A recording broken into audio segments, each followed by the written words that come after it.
রমজান মাসের অতি জরুরি নিত্যপণ্য লেবু, শসা, বেগুনের দাম বেড়েছে। চড়া মাছ মাংসের বাজারও। বাজারে লেবু ও শসা সরবরাহের সংকটের কথা বলছেন বিক্রেতারা। তবে সরবরাহ সংকটের অজুহাতে বাড়তি দাম না রাখা ও বাজার নিয়ন্ত্রণের দাবি ক্রেতাদের। দুদিন আগে যে লেবু বিক্রি হয় ৮০ টাকা হালিতে, সেই লেবু পহেলা রমজানে বিক্রি হচ্ছে ১০০ টাকা হালিতে। ৮০ টাকা শসা বিক্রি হচ্ছে ১০০ টাকা কেজিতে।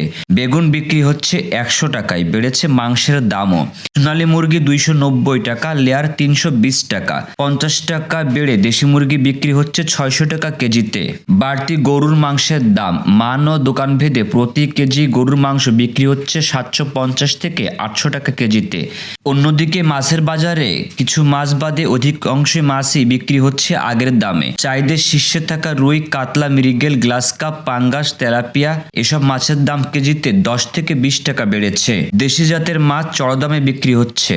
ছোলা, চিনি, সয়াবিন তেল, চাল, ডালসহ অন্যান্য নিত্যপণ্য আগের দামেই বিক্রি হচ্ছে।